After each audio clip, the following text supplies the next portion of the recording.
bab yang ke-327 muka surat 110, hadis yang ke-764. Tajuk dianya, hendaknya seseorang tidak mengatakan tentang sesuatu yang dia tidak tahu, Allah SWT mengetahuinya. Ni tajuk ni dia ambil daripada hadis Nabi. Hadis bawah tu lah, satu hadis saja di bawah bab ni.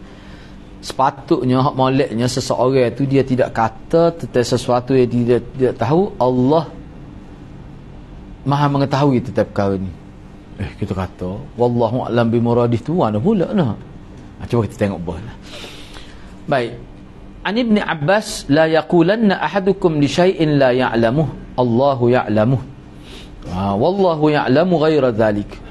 Fayu'allimu Allah ma la ya'lam, fadzaka indallahi 'azim.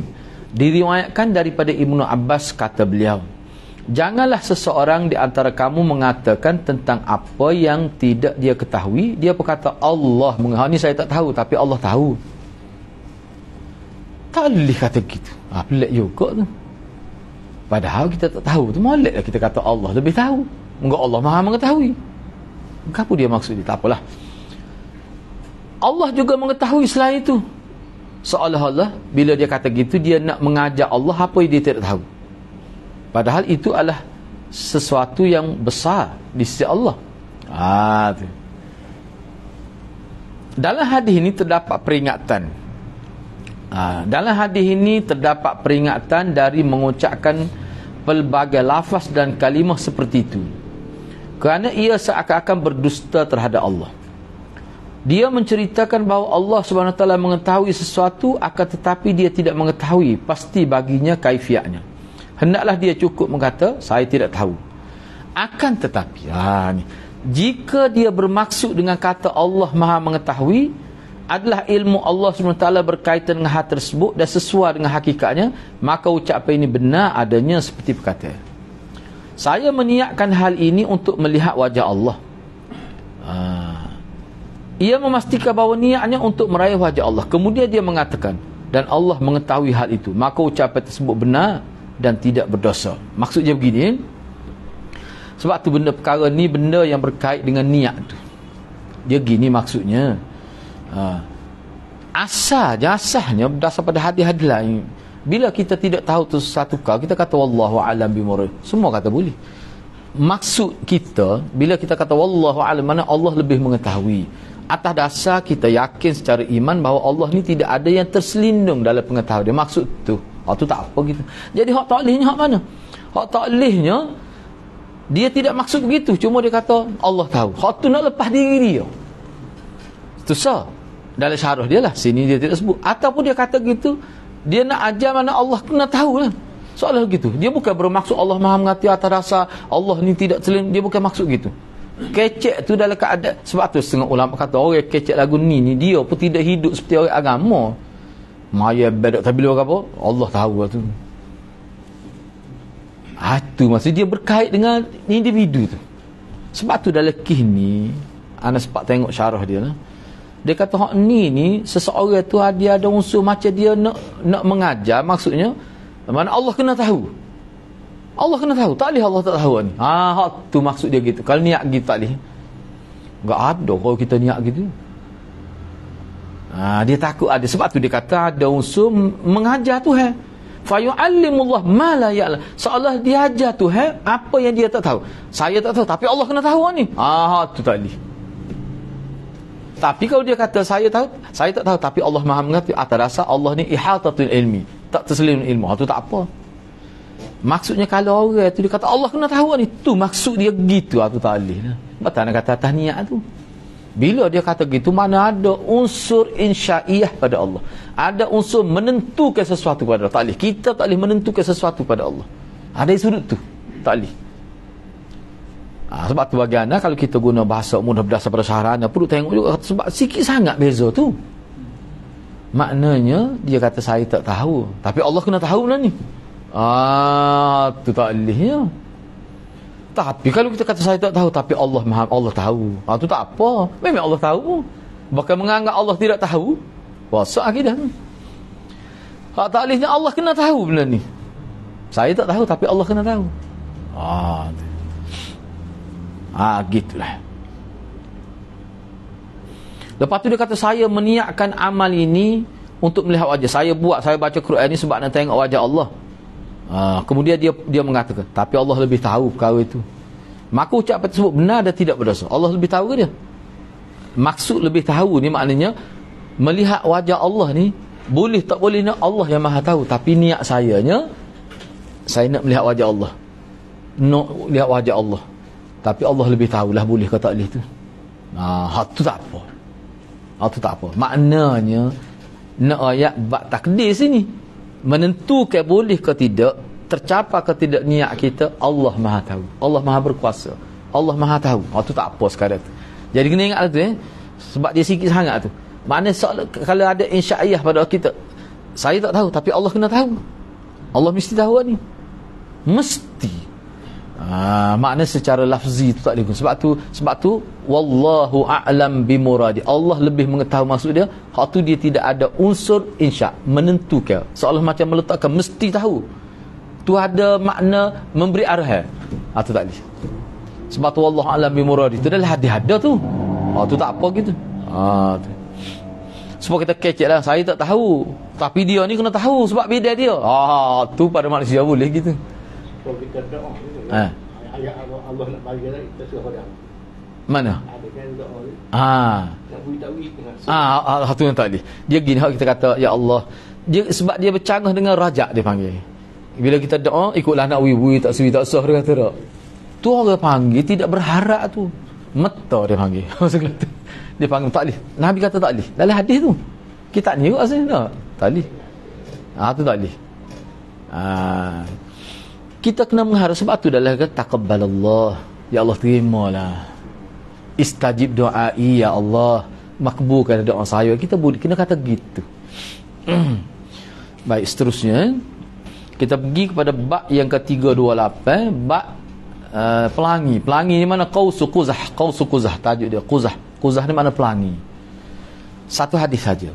Ini kuano kita tajuk pelangi. Kok macam ngaji sains. Ada, cuba tengoklah ya. Ani Ibn Abbas qala al-majarrah babun min abwabis sama. Wa amma qausu quzah fa amanun min al-gharaq ba'da qaumi Nuh alaihi salam. Diriwayatkan daripada Ibnu Abbas, ia berkata, cahaya putih yang melintang di langit merupakan salah satu pintu langit. Dan pelangi ada selepas hujan tu kan tak? Hujan gerimis tu ada pelangi, bila ada matahari dia pancar tu jadi pelangi. Kaus ni gini, kaus ni dia gini. Dia macam kita tarik busur panas ke dia melengkung. Sebab tu kaus ni dia panggil apa tu? Kurungnya tu. Kurungnya tu kan? Kaus baina kausan ni di antara dua kurungnya tu. Ada perkataan tengah. Kita panggil kurungnya tak? Kita nulis ke kurungnya, kita putus. Lepas tu tutup pula. Tu dia kausan. Kalau sah dia panggil kausun, dua kausain. Kalau doktor dua latihan dalam buku tak ada sama tu. Ma fil qausain, apa yang ada dalam kurungnya. Latihan bahasa Arab. Jadi apa pelangi disebut sebagai qaus quzah? Sebab dia melengkung, sebab busur panah. Qaus tu busur panah, boleh qaus tu. Qaus ni maknanya sesuatu yang melengkung seperti busur panah, dipanggil qaus. Quzah tu pelanginya.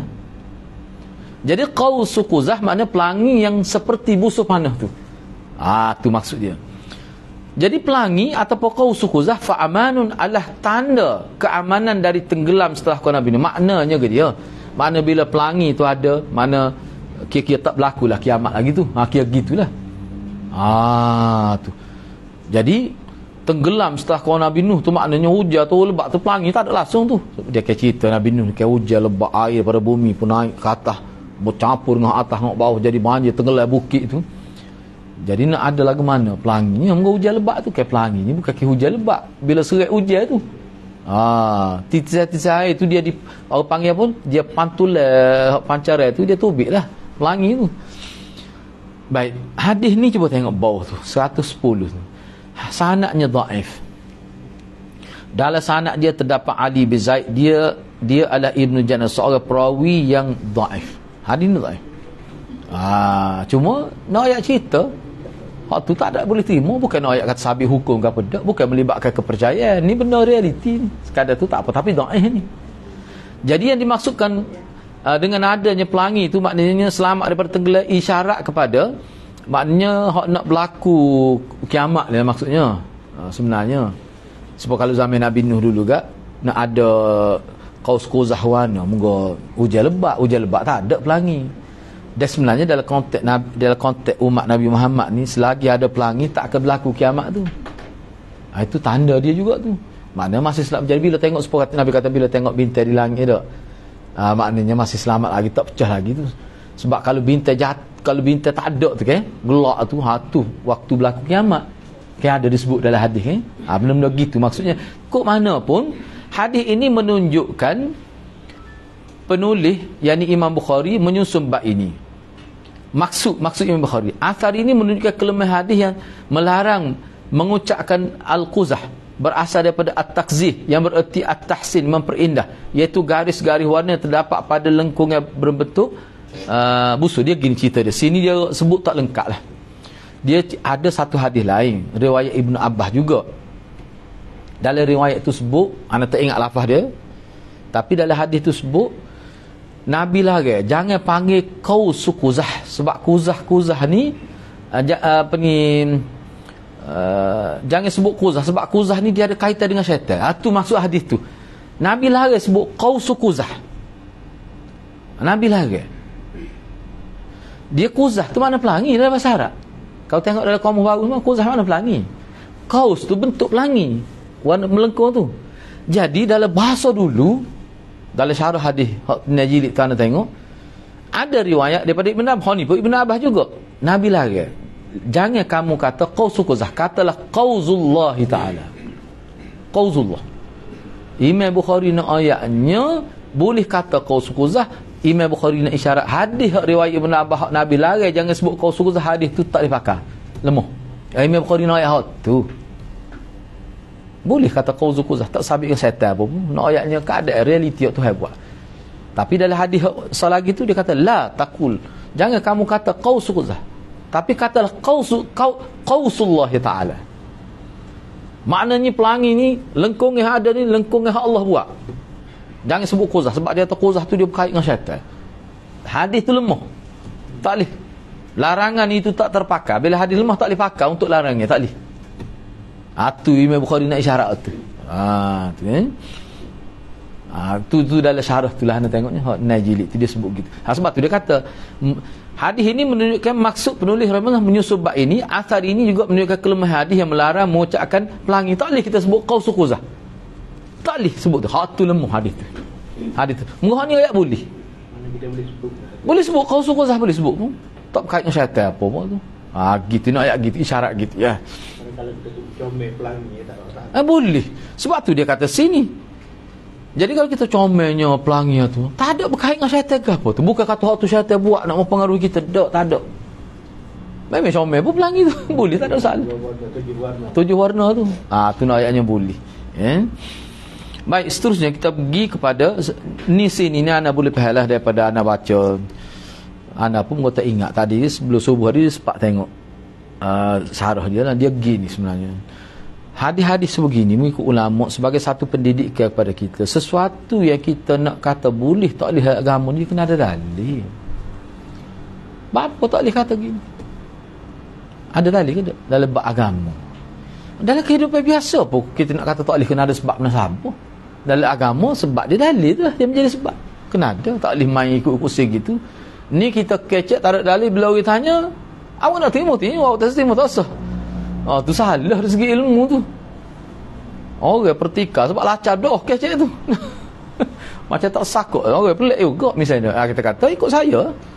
Saya tak suruh percaya, nak percaya tak boleh gitu.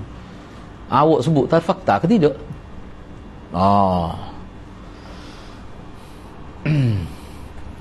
Doh lalu nak kecek dengan Pakidah tu ada sanak siapa ke Nabi.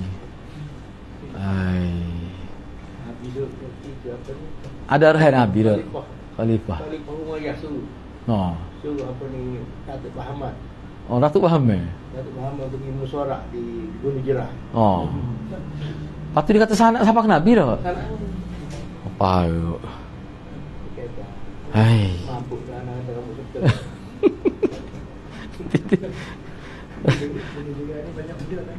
betul.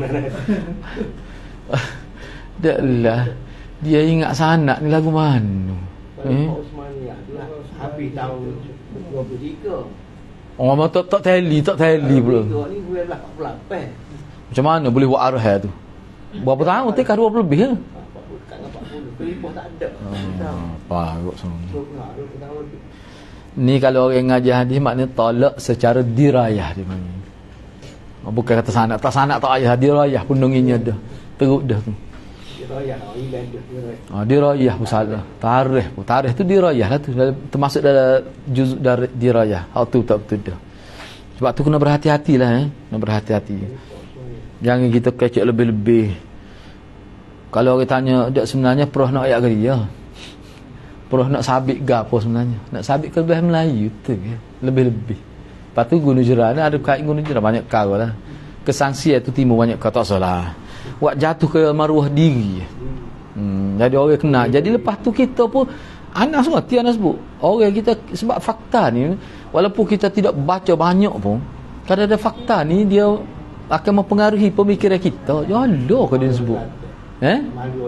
Malu Kelantan. Jadi kita pun tengok merasa aboh tak kan? Sepatulah guru dia seorang lagi itulah. Email 12 tu daripada Jepun. Atau main 12 kan? Tu asal email Syiah email 12. Ni parut lah aku tu. Mana berkait dengan Jepun? Email 12 Syiah tu. Mari ikut tu. Dia sebut sesa tu nama Atraman tu. Dia ingat sesa 12 tu. Orang kata parut ustaz ni. Jepun pandai Syiah. Lepas tu dia ada sebut tu. Maknanya Syiah mempengaruhi 12 tu semua. Ni hak tu nak ayat dia nak akak email 12 tu buat 12 Atraman. Lepas tu dia hurah parut lah gana pun tak ingat tu. Istilah-istilah nama dia tu. Ada orang telefon Ana ustaz, dia kata rujuk ke mana ustaz ni nak kata kena tanya dia yang tanya. Ana sakit kepala ni kata. Kita duk baca email 12 banyak buku tak ada sebut Jepun. Mari kot tu. Dia ingat nama Atraman. Kalau bak kucing satu kuliah. Semuk zikir pun dia boleh faham. Main-main setengah-setengah orang ni tu hewi kehebatan kan. Biar pada-pada lah. Kalau kita ngapu doa orang kejut. Jadi orang mikir lepas tu nak ngap. Bila ngap apa kena tapis dulu. Orang terpaksa kata gitu lah. Na'udzubillah min zalik. Baik, seterusnya cahaya putih yang melintangi di langit. Dia sebut Bima Sakti tu. Dia lain daripada pelangi tu. Ada ni putih. Putih, pancara putih. Ana pernah biar pancara putih ni biasanya dia apa dekat maghrib dah. Dekat maghrib. Subuh sebelum masuk subuh. Memang ana tengok ada. Hak ni dia sebenarnya apa Fajar Sadiq sana. Sebab kalau hak itu dia ada dua kazib hak melintai ni Sadiqnya dia memang nampak. Ustaz Nasim pun pernah sebut ana dia kata masa naik motor bed tu sebut memang nampak jelas memang Fajar Sadiq lah melintai cuma hak ni ana pun tak pasti tapi kalau hak melintai ana tahu hak tu ya cuma dia tu masa ni Bima Sakti Bima Sakti sebabnya kalau tengok hotel Arab dia hak kata pelangi tu hak atas tu hak tu memang dia sebut qaus quzah hak tu memang maksudnya pelangi bahkan kalau dalam kamus quzah tu sendiri makna pelangi cuma qaus quzah nak menggambarkan bentuk pelangi sebab qaus tu makna melengkung kalau quzah tu saja misalnya contoh hanya sepak tengok dalam penggunaan kamus ni misalnya kamus Maurid tu memang quzah tu makna pelangi tu.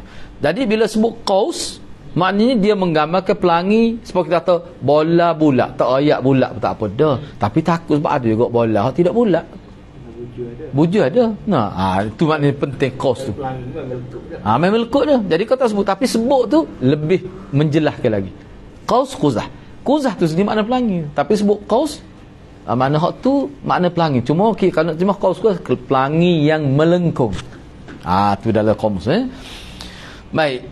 Ini dua hadis di bawah cahaya putih yang melintang di langit. An Abi Tufail sa'ala ibnul Qawwa aliyan anil majarrah. Qala huwa syarajus sama. Wa minha futihatis sama bima'in munhamir. Daripada Abu Tufail, pernah Ibnu Kawwa bertanya kepada Sayyidina Ali tentang cahaya putih yang melintang di langit. Dia menjawab, ia adalah bintang kecil di langit. Jadi maksud kepada ana pun tak sempat nak tengok molek ni. Takut dia bukan bermakna Fajar Sadiq tu. Sebab pesen ni tidak gitu ni. Ana pun kelihatan kata tahu kena cek semula lah. Kalau dalam sains tu lagu mana jenis gini ni. Ia menjawab, ialah bintang kecil langit dan darinya langit terbuka dan mengeluarkan air yang mengucur tu. Asyarah ni daerah luas di suatu lembah dan bintang kecil di langit. Bentuk jamaknya al-ashraj. Seolah-olah kalau di bumi ni kan ada satu lembah kecil, nampak ni. Tu Syah. Kalau di langit ni mana ada satu. Cuma anda duk fikir tadi tu, anda kena sebut semula, anda pun tak pasti ni.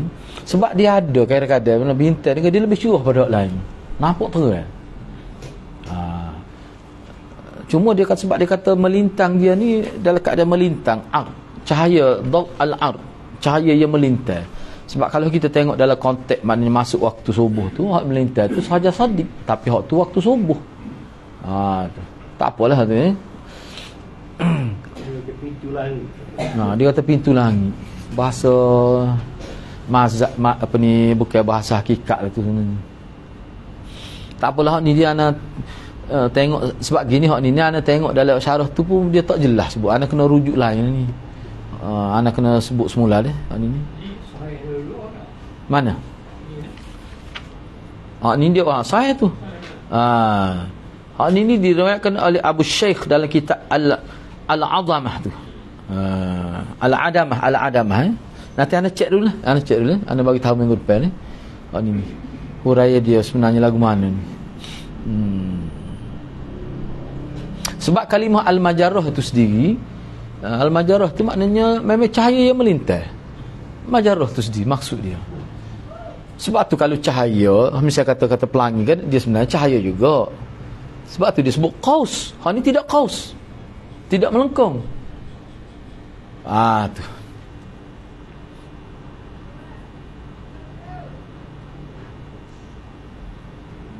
Okey, kita tinggalkan dulu tu, ana sebut semula. Cuba tengok yang kedua. An Ibn Abbas, al-qaus aman li ahli al-ard min al-gharq wal majarrah babus sama alladhi tanshaqqu minhu. Sebab tak nak kata bahasa majaz ni. Daripada Ibnu Abbas dia berkata, pelangi adalah pelindungan bagi penduduk bumi. Selagi ada hak tu maknanya bumi langit lama lagi lah nak pecahnya, seolah-olah begitulah. Sebab dia dekat kiamat ni tak ada habis. Gelak ke dalam hadis sebut gelak. Nampak gelak. Sekata gelak. Supaya musim banjir. Tak nampak apa satu dah. Apa ni kita kata beta apa tak nampak. Tak nampak apa dah. Itu maksud dianya. Bumi daripada tenggelam, daripada kena bencana. Dan cahaya putih yang melintang di langit, bima sakti adalah pintu langit di langit yang terbelah darinya. Wallahu alam, hakikat dia gapo dia. Ni pun ana akan sebut semula lah. Okey, kita pergi seterusnya. Bab yang ke-330. Jadi bab ni kita akan bincang semula, nanti ana cek dulu lah.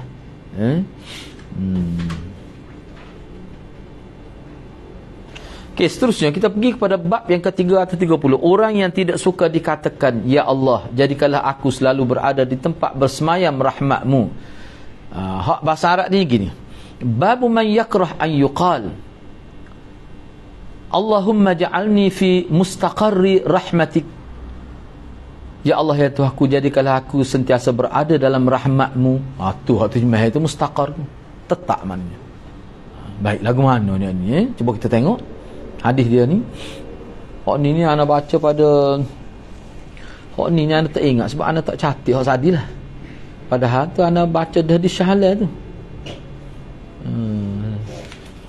Ana tak ingat ni sama ada buat nota dah ke nanti ana cek balik lah. Tak sempat nak tengok sebab nota hak lama ni. Ni bulan 7 2022. Tak apalah hak tu tadi. Baik, cuba kita tengok. Haddathani Abu al-Harith al-Kirmani, al-Kirmani itu sebenarnya. Qala sami'tu rajulan al-Kirmani. Kirman dalam tahqiq dia Kirman. Qala sami'tu rajulan qala li Abi Raja, iqra alaikas salam. Bukan iqra, aqra'u alaikas salam. Aqra'u tu makna saya. Kalau iqra, bacalah oleh engkau. Aqra ni mana saya baca, mana saya menyampaikan alaikas salam. Ke aqra ni maksudnya saya baca asalnya, mana saya sampaikan salam lah. Wa as'alullah an yajma'a baini wa bainaka fi mustaqarrir rahmatih. Qala wa hal yastati' ahadun dhalik? Qala fama mustaqarrur rahmatih? Al-jannah. Qala lam tusib. Qala fama mustaqarrur rahmatih? Qala qultu rabbul alamin. Ini secara beradab. Tak apalah kita tengok. Abul Haris Al-Kirmani menceritakan kepadaku, siapa kata ni? Musa bin Ismail. Musa bin Ismail kata, Abul Haris Al-Kirmani menceritakan kepada saya. Dia kata, aku mendengar seorang berkata kepada Abu Raja, aku mengucapkan salam kepadamu. Ni ada orang kata kepada Abu Raja ni. Dia kata, aku menyampaikan salam kepadamu. Itu makna Abu Raja lah. Dan aku meminta kepada Allah agar mengumpulkan aku bersamamu di tempat berada rahmatnya. Itu ada timur itu lebih mudah lagi. Mustaqar ni tempat berada rahmatnya. Mana saja ada rahmat Tuhan, biar kita jumpa situlah. Hak dia nak ayatnya surga tapi dia guna bahasa gitu. Orang jadi pening lagu mana? Mustaqar rahmat tidak mesti surga. Makna tu molek. Tempat di mana ada rahmat, kita minta kita jumpa situlah. Kalau dia nak ayat ni, insya-Allah kita jumpa dalam surga. Dia nak ayat tu benarnya. Abu Rajab pun kata, boleh ke seseorang nak lakukan gitu? Lalu apa itu tempat? Jadi maksud ke dia mu kata mustaqar rahmat tu tempat berada rahmat Tuhan, tempat bersemaya rahmat Tuhan tu? Orang itu menjawab, surga lah. Dia masuk surga gitu. Abu Rajab kata, tak betul tu, bukan gitu. Orang itu pun tanya, kalau lagu tu, lalu apa itu tempat bersemaya rahmat Tuhan? Abu Rajab kata, Tuhan sekali alas, patut mu kata gini. Mudah-mudahan kita akan bertemu dengan Tuhan semesta alam. Kita bertemu dengan Tuhan semesta alam. Mudah-mudahan kita bertemu. Kata gitu. Jangan kata bertemu dari syurga gitu. Syurga ni kena minta. Tak molek. Sebab dia bukan sebut syurga, dia sebut mustaqar rahmati. Hak moleknya Abu Rajab kata mu kena kata gini, mudah-mudahan kita sama-sama bertemu menghadap Tuhan lah. Tu ada unsur tazkirah. Tu nak menghadap Tuhan ni untuk ke dia? Kena berusaha lah, kena beramal yang molek lah. Baik, cuba kita tengok di sini. Terlebih dahulu kita nak tengok Abu Rajab ni siapa? Abu Rajab nama dia Milhan bin Imran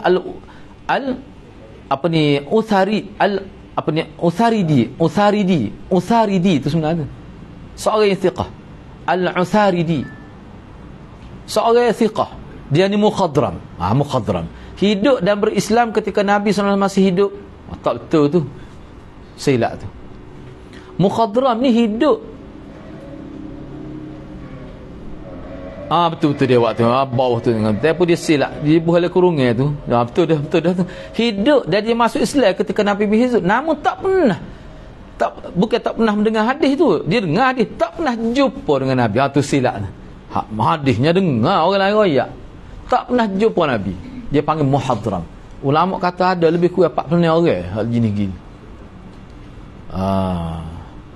Bukan muhad tu mukhadram. Bukan hak mukhadram, guna kha mukhadram. Lebih kurang 40 orang ulama kata. Hidup zaman Nabi dan masuk Islam melalui tidak melalui Nabi, tak sempat bertemu dengan Nabi. Ni orang panggil mukhadram. Patut nak panggil sahabat ke tak dia ni? Tak. Sebab dia tak pernah jumpa Nabi. Dia panggil mukhadram. Ulama kata lebih kurang 40 orang ada. Wallahu alam lah, ana tengok gitu Az-Zahabi mengatakan dalam kitab Al-Kashif, dia ni masuk Islam ketika Nabi masih hidup. Seorang lelaki yang alim, orang yang kuat beramal, dan dia ni antara orang dermawan, mahir baca Quran, dan dia ni omong panjang. Tapi nak warna takdir Tuhan, tak jumpa Nabi, takdir Tuhan lah. Dia panggil mukhadram. Lepas tu biasa jumpa Nabi dalam mimpi, nak panggil ke dia? Sebab ni mukhadram tak jumpa langsung dengan Nabi. Ana rasa tu dia panggil nayam tu, orang kuat tidur.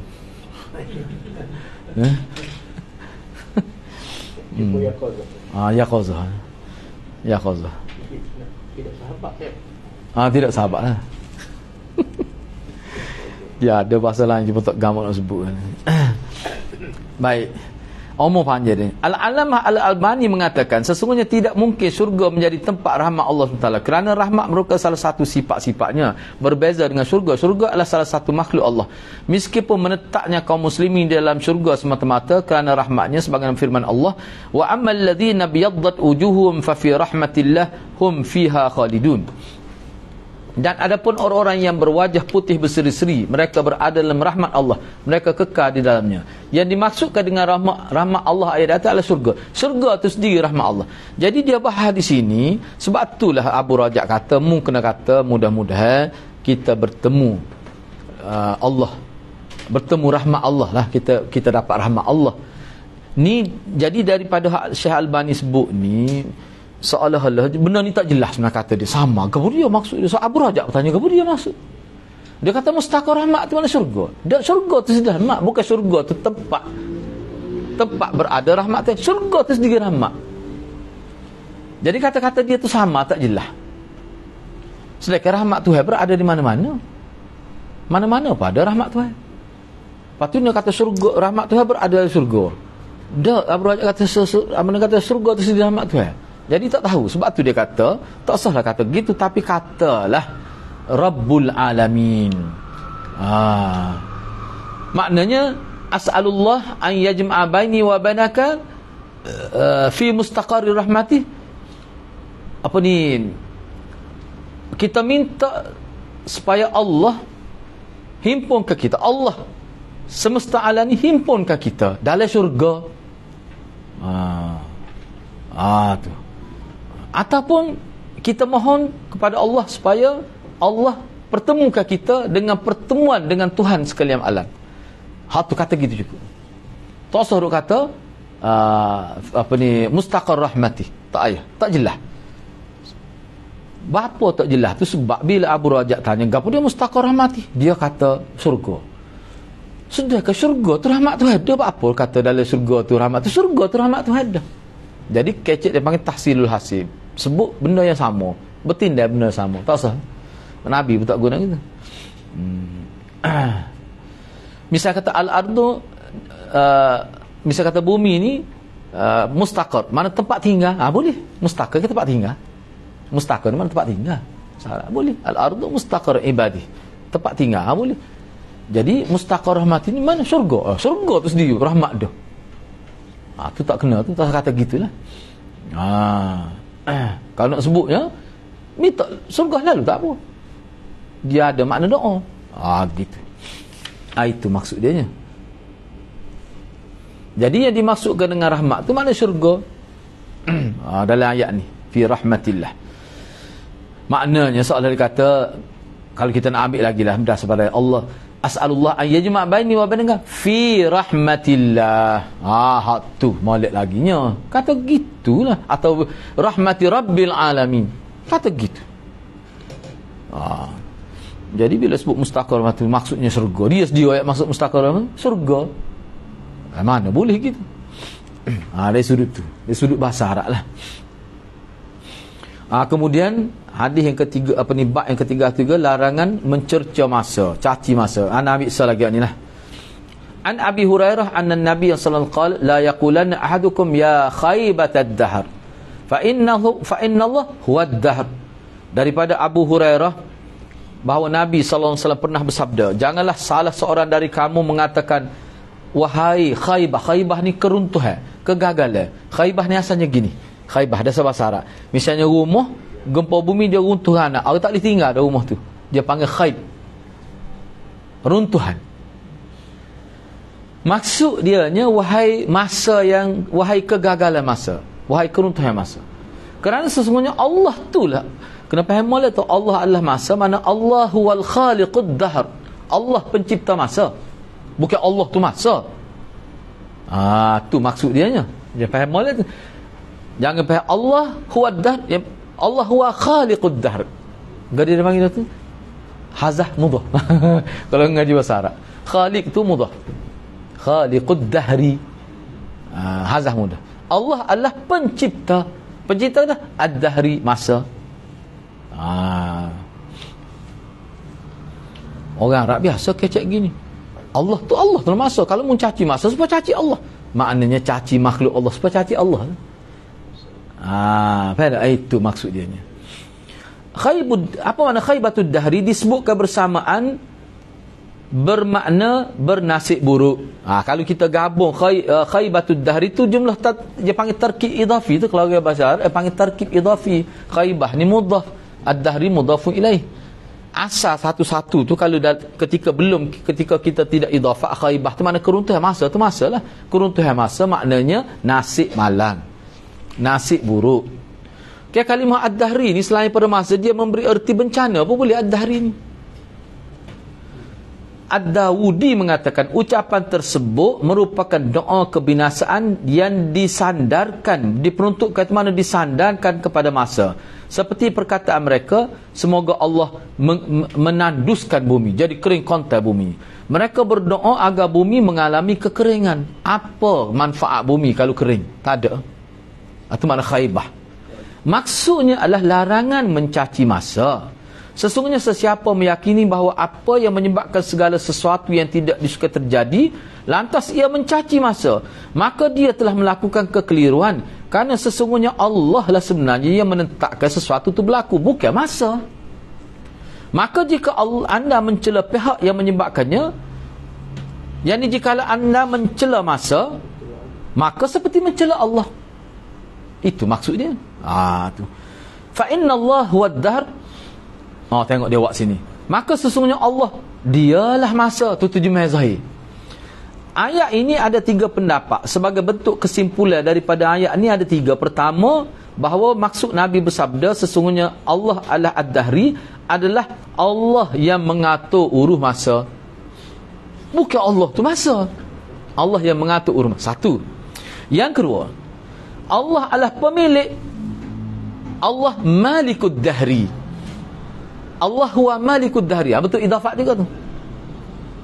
Yang ketiga, Allah Tuhan yang membalik bolakkan waktu. Oleh kerana Nabi menerangkannya dengan sabda beliau, biyadil lail wan nahar, di tangan Allah. Allah panggil pertukaran siang dan malam. Mana Allah membalik bola. Jadi kalau tamu lagi kan seperti dalam syarah tu, Allah khaliqul, Allah mencipta masa kan makhluk. Baik, kandungan hadis ni yang pertama, orang-orang Arab dahulu. Rupanya Nabi tak sebut ni tak seri serupa dengan orang Arab. Orang Arab dulu zaman jahiliah, dia mencaci masa kalau berlaku bencana, banjir ke kebakar, dia kata lah, dia mencaci masa. Alangkah buruknya masa ni, dia kata. Sebab tu Nabi kata la tasubbud dahr, jangan kamu mencaci masa. Kerana masa-masa itu adalah Allah, yakni Allah yang cipta masa, Allah yang menguruskan. Jadi ada umur manusia kerana masa. Siapa dia buat masa tu? Allah. Jadi bila kamu caci sesuatu yang berkait dengan Allah, seperti mencaci Allah. Tu Nabi tak begitu. Baik, janganlah kalian mencaci Tuhan yang menyebabkan pelbagai bencana tersebut terjadi. Kerana jika kamu mencacinya, yakni mencaci masa tu ataupun sesuatu yang buruk berlaku, seperti seolah-olah kamu tujukan cacian itu kepada Allah. Kerana Allah lah yang menyebabkan berlaku apa sahaja di muka bumi. Berlaku banjir ke?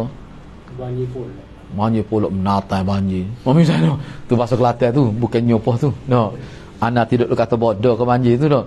Ni ayatnya kalau ada orang kata gitulah, menatai banjir mari pula. Sebab ada ni kes 3 kali yang minus ni.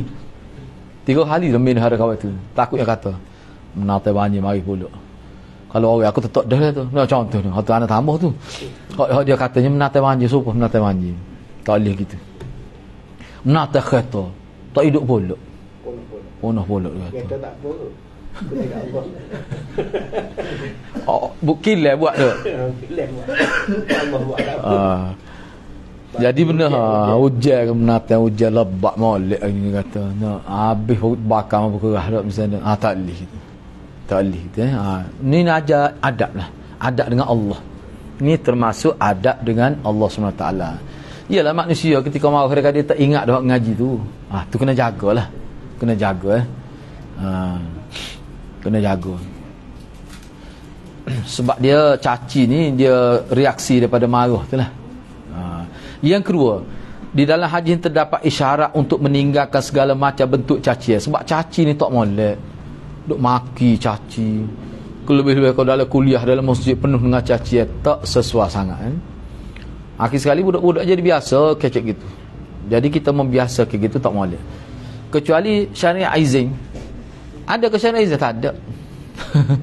Ada tak boleh. Fawailu tu tidak tu. Fawailu lil muka caci tu. Fawailu ni kalau kita baca sama ada kita terjemah neraka ke, sama ada kita terjemah dengan arti celaka lah, semua tu dia merujuk kepada azab. Dia bukan caci. Betul, kalau dalam konteks penggunaan manusia dia panggil kalimat tu takbih, betul. Wailul lak, celaka engkau. Adakah semata-mata hak tu terjemah? Tidak. Kalau kita baca dalam buku sastra fawailul lak ni, wailul lak boleh ke? Oi, apa kerja jalan? Boleh juga terjemah wailu. Tapi kalau kata bodoh, sesak, itu berat. Ataupun macam-macam lah benda tak boleh. Tak boleh. Di dalamnya terdapat gitulah. Hal ini dikarenakan seluruh cacian akan tertuju kepada Allah, kerana Allah lah yang menurunkan segala bencana yang berlaku. Jadi kena berhati-hati. Kena berhati-hati semasa bercakap ni. Jadi asal lagi tu kita bincang minggu hadapan lah, insya-Allah. Berhubung dengan walas. Demi masa tu. Mana pula? Demi masa ni Allah bersumpah dengan masa. Semua kalau kita baca dalam tafsir, apa Allah bersumpah dengan wa tu wawul qasam kan? Apa Allah? Kerana nak mengisyaratkan kepentingan masa. Cuba tengok wal as innal insana lafi, demi masa. Sesungguhnya manusia ni dalam konteks masa ni ramanya berada dalam kerugian. Maknanya jaga molek dalam masa tu. Tu maksud dia nya. Bukan wal as, bukan bermakna Allah kutuk masa. Itu wa tu bukan wa takbih, wa al-qasam, demi masa. Satu, yang kedua, para ulama kalau kita belajar tafsir lah, bila Allah bersumpah dengan makhluk dia, isyarat maknanya kena beri perhatian kepada sesuatu yang Allah sumpah tu. Misalnya demi malam, wal laili idza, demi dia wadduha, demi masa waktu pagi. Maknanya itu berkait dengan masa tu. Malam, duha tu masa, semua tu waktu. Nak yang masa ni jaga molek. Kalau tidak fi khusr. Lafi bukan fi, lafi. Lafi ni maknanya lah itu. Benar-benar dalam kerugian. Dia ada makna benar-benar, lam itu. Takkid lah. Gitu kan. So lagi ya. Lepas ni. Ya betul. Abu Kilabah. Ada itu. Ana pun tengok apa dia atas. Betul dah tu. Betul dah tu. Tu kira-kira agak ditikak dah tu. Betul dah. Boleh ambil Boleh ambil tu. rumah ada. Memang betul dah. Ana pun tengok. Lepas tu kalau dalam Wikipedia ke dia waktu tengok betul support dalam kitab sebut lah. Molek dah tu. Kilabah. Tabu kilabah dah. Dia sebut tu cukup dah tu untuk maklumat ditikak dah tu. Ana pun tengok tu. Sahabat tu lah, sahabat tu. Sahabat tu. Ada kelebihan dia tu.